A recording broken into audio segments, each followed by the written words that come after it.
तो last video में हमने क्या देखा था, लोकल अपना टेस्टिंग के लिए लोकल डोमेन सेटअप करा था। बट रियल लाइफ में क्या होता है, हमारे पास एक डोमेन होता है, हमें उसको अपने जो भी हमारा डीएनएस प्रोवाइडर या जिसने डोमेन लिया होता है वहाँ पे हमें रिकॉर्ड बनाना होता है। हमें अपना पब्लिक आईपी और सर्वर आईपी सेंड करनी पड़ती है, हमें एक कॉन्फ़िग फाइल बनानी पड़ती है nginx की, और हमें एक डायरेक्टरी बनानी पड़ती है जिसके अंदर हमारा वेबसाइट का कंटेंट होता है। तो मेरे पास ये एक डोमेन है, तो इसके ऊपर हम देखते हैं कि कैसे सारा काम होता है। तो सबसे पहले हम अपना डीएनएस का सेटअप का काम कर लेते हैं। तो हमें सबसे पहले ये दोनों रिकॉर्ड बनाने पड़ेंगे। इसको हम छोड़ सकते हैं क्योंकि ये हमारा सब डोमेन के लिए हमें दूसरी साइड बनानी होगी तो उसके लिए यूज़ करेंगे। बट सबसे मेन है हमारा ये दोनों स्टेप क्रिएट करना अपना इस वाले रूट डोमेन के लिए। तो सबसे पहले हम अपने डीएनएस प्रोवाइडर पे चलते हैं। मेरे केस में ये क्लाउडफ्लेयर है, तो यहाँ पे आया मैं। तो सबसे पहले ए रिकॉर्ड सेट करते हैं, होस्ट में डालेंगे रूट और @, उसके बाद हम अपने सर्वर की आईपी डालेंगे। तो यहाँ पे आ गए हम, ऐड पे क्लिक करा, रिकॉर्ड टाइप में ए ही रहने देते हैं, यहाँ पे डाल दिया @ जो कि हमारे रूट डोमेन को ही पॉइंट करेगा। यहाँ पे हम डाल देंगे सर्वर आईपी। तो हमारे सर्वर की आईपी क्या है, पब्लिक आईपी जो है यहाँ पे थी, हमने वो पेस्ट कर दी। और प्रॉक्सी को हटा देते हैं यहाँ से, सिंपली TTL को 1 करके सेव कर देते हैं। तो हमने अपना पहला रिकॉर्ड ऐड कर लिया। उसके बाद देखते हैं हमारा दूसरा रिकॉर्ड ऐड करेंगे हम सी नेम का। उसके अंदर हम होस्ट डालेंगे www और वैल्यू डाल देंगे जो हमारा रूट डोमेन की वैल्यू है।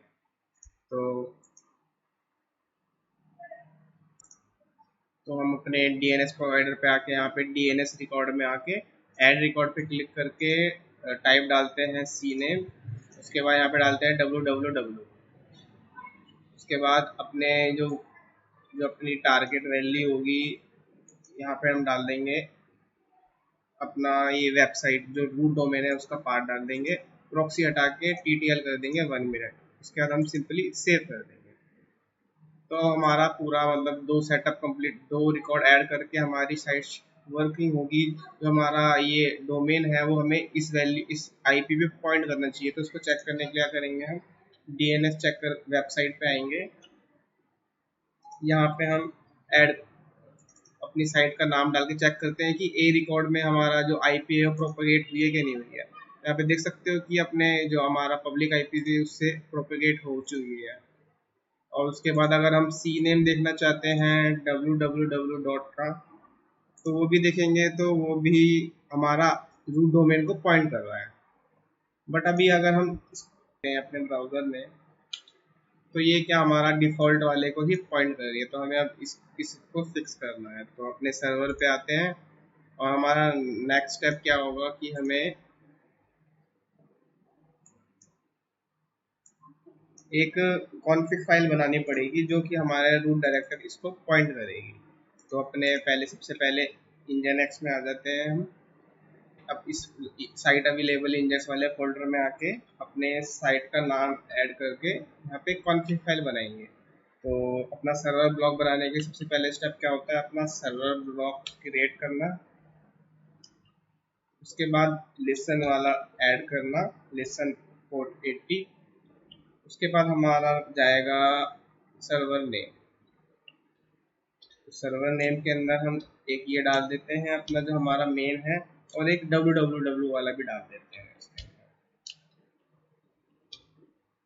तो हमने सर्वर नेम भी ऐड कर लिया हमारे।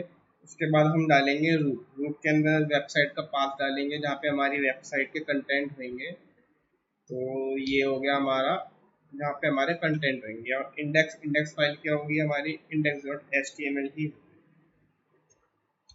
तो हमने अपना सर्वर ब्लॉक बना दिया। इसको सेव करके सूडो में करना पड़ता है, याद रखना इसको हमेशा सूडो में ही होगा। सेव कर लिया। उसके बाद हमें नेक्स्ट स्टेप होता है सिमलिंग बनाना। तो उसकी कमांड होती है sudo -l। उसके बाद इसका पूरा पाथ जाएगा साइट अवेलेबल वाला और अपनी कॉन्फ़िग फाइल का नाम। उसके बाद साइट इनेबल में जाएगा।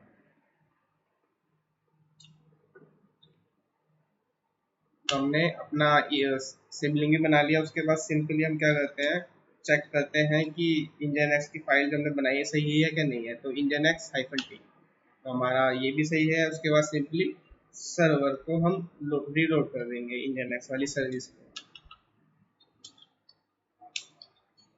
तो सर्विस भी रीलोड कर दी। अब हमारा नेक्स्ट स्टेप क्या रहेगा, जो हमें वेबसाइट का ये पाथ बनाना पड़ेगा। तो सिंपली हम जाएंगे अपने वॉर www फोल्डर के अंदर, इसके अंदर एक एम्प्टी डायरेक्टरी बना लेते हैं, अपने डोमेन के नेम से ही बना लेते हैं।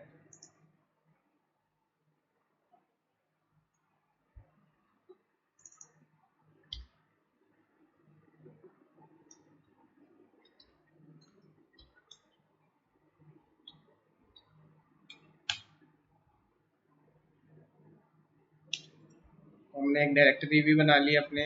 अब इसके अंदर कंटेंट ऐड करने के लिए मेरे पास एक छोटा सा एक पोर्टफोलियो वाली वेबसाइट है, तो सिंपली मैं सबका लिंक दे दूंगा, बट अभी के लिए क्या सिंपली इसको क्लोन कर लेते हैं अपने गिट को। तो यहाँ पे हम करते हैं गिट क्लोन, सूडो लगाना हमेशा, ये अपने रेपोजिटरी को क्लोन करके। अब इसके अंदर मेरे पास एक फोल्डर है प्रैक्टिकल वर्ल्ड नाम से, तो उसका कंटेंट हम इसके अंदर अपनी जो इसमें डाल देते हैं। तो simply pseudo copy, engine x के अंदर एक फोल्डर है हमारा प्रैक्टिकल नाम से, उसके सारे कंटेंट हम किस में डाल देंगे, अनएम्प्लॉय वाले फोल्डर में डाल देंगे।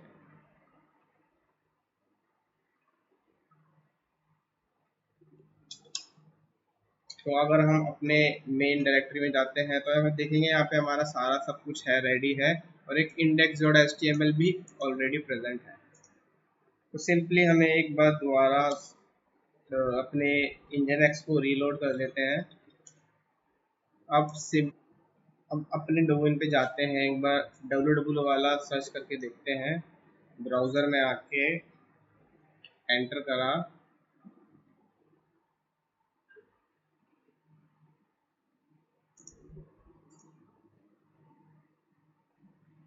तो हमें अपनी ये वेबसाइट जो हमारी कस्टमाइज है वो हमें दिख गई है। और याद रखना, जब भी इसको करोगे आप यहाँ पे हमेशा HTTP ही डालना है। अभी क्योंकि हमने S या SSL क्रिएट नहीं करा, तो इससे ही हमारी साइट रीलोड होगी। और अगर हम अपने इसमें सिंपल वाले में आते हैं, यहाँ पे एंटर करते हैं HTTP,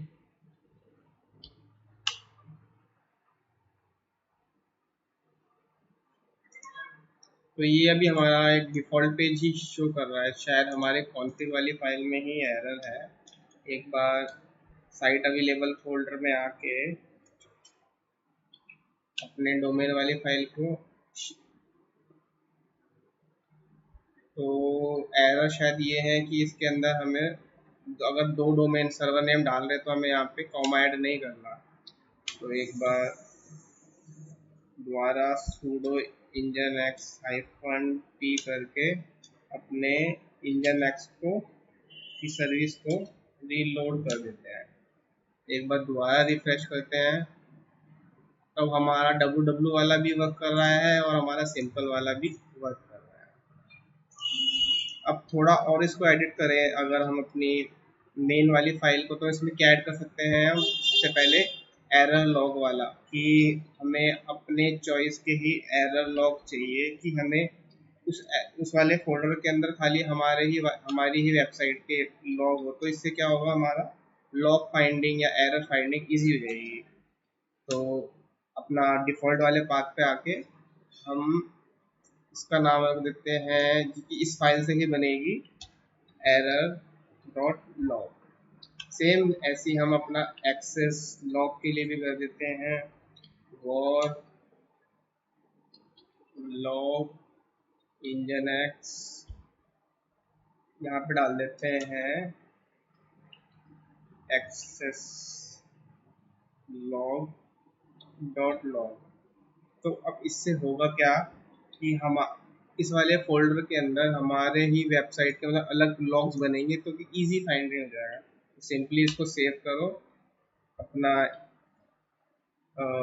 टेस्ट करो, ओके फेल दिखा रहा है, एक बार इसको एडिट करते हैं, तो यहाँ पे हमने एक कॉलन मिस कर दिया है।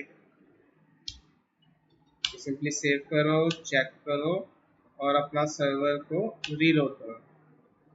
तो अगर मैं इसको एक्सेस करता हूँ तो हमारा एक एक्सेस लॉग उस वाले फोल्डर के अंदर बन जाना चाहिए, जो कि है ये वाला।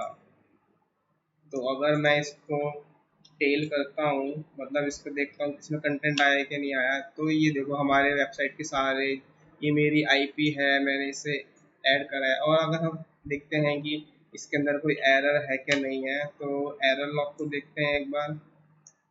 यहाँ पे टेल करते हैं और पाथ डाल देते हैं, तो देखो अभी हमारे कोई एरर नहीं है। तो इस तरीके से हमने एक कस्टमाइज भी लॉग वाला भी ऐड कर दिया है। तो हमारी जो फाइनल कॉन्फ़िग फाइल बनी है ये वाली बनी है।